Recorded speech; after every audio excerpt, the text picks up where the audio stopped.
딱 걸린 슬리퍼. 자, 이 보험 사기 일당에 관한 또 사건인데요. 지난해 11월부터 범행을 해왔다는데, 야, 이 보험금이 수억 원대네요. 맞습니다. 지난해 11월부터 올해 9월까지 무려 117회에 걸쳐서 고의 사고를 낸 일당이 붙잡혔습니다.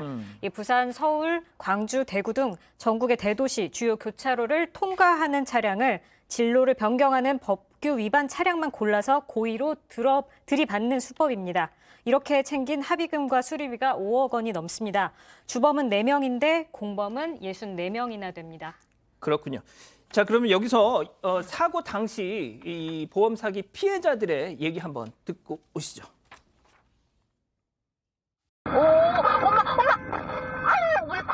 근데 차가 슬금슬금 오길래 아니 저 차가 왜 자꾸 우리 차에다 이렇게 자꾸 다가오는 거야. 저거 사고 나겠다라고 생각을 했는데 진짜 사고가 난 거예요. 받으면 보통 그 자리에 서야 되는데 얘들이 차를 빼버리더라고요.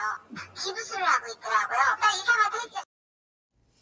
자, 지금도 영상이 나갔는데 그 피해 차량, 그러니까 보험 사기 일당이죠.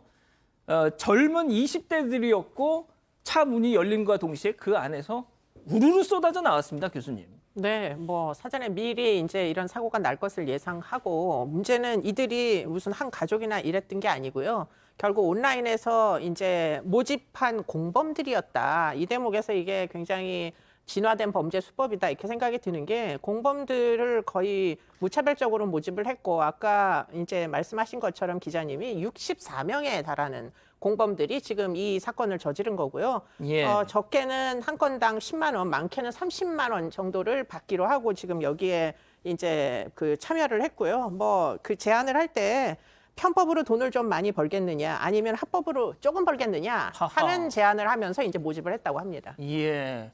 저 앞서 뒷목 잡고 나오는 영상 다시 한 번만 좀 보여주실래요?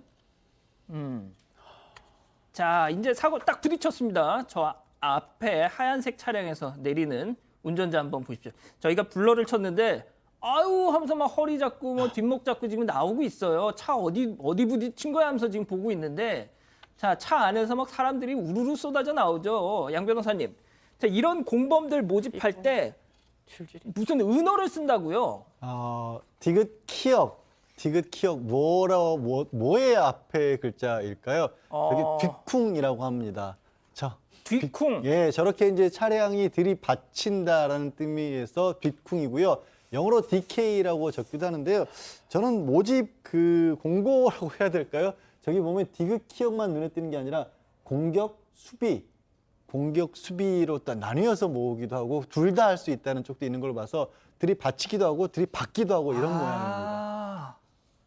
세상에 저걸 보고 지금 저희가 알면서 뭐 설명을 드리니까 저게 그거구나 하지 저렇게 보면 이게 누가 보험 사기 일당을 모집하는 공고인지 누가 알겠습니까? 자, 교수님 그럼 저자들이 어떻게 해서 잡힌 거죠? 결국은 이제 이 사람들이 안 잡히기 위한 노력을 굉장히 많이 했던 것 같아요. 그래서 거의 뭐 차도 바꾸고 사람 조합도 바꾸고 이러다 보니까 검거하기가 무지하게 어려웠는데 문제는 아까 합법적으로 돈을 많이 벌겠느냐 이런 제안도 있었다고 하잖아요. 예. 그래서 결국 사고로 등록을 하면 병원 치료를 받게 되고 그래서 치료비를 보험료로 받게 되겠죠. 그런데 문제는 그렇게 해서 병원을 방문했을 때 지금 저기 나옵니다. 예. 신발에 지금 찍혀 있는 저런 독특한 문양 때문에 결국은 동일한 사람이 계속 저런 문양의 신발을 신고 병원에 등장을 하다 보니까 결국 꼬리가 길어서 잡힌 거죠.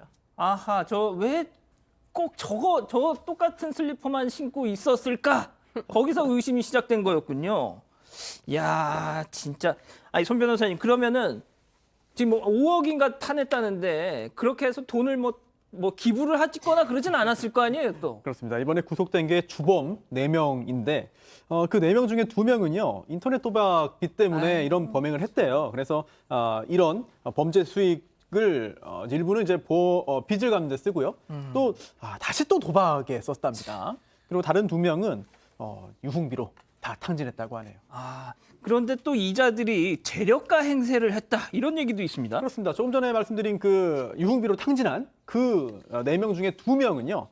이른바 그 만수르 세트라고 불리기도 하는 1,000만 원 상당의 어떤 그 세트 이런 것들도 뭐 사고요. 뭐 적게는 500~600만 원 양주 세트도 마시고 또 이렇게 돈을 많이 쓰니까 이 업소에서는 또 아주 최고급 또 대우를 받은 거예요. 그러다가 다른 손님들에게 뭐 술도 사서 돌리기도 하고 흥청망청 써버렸습니다.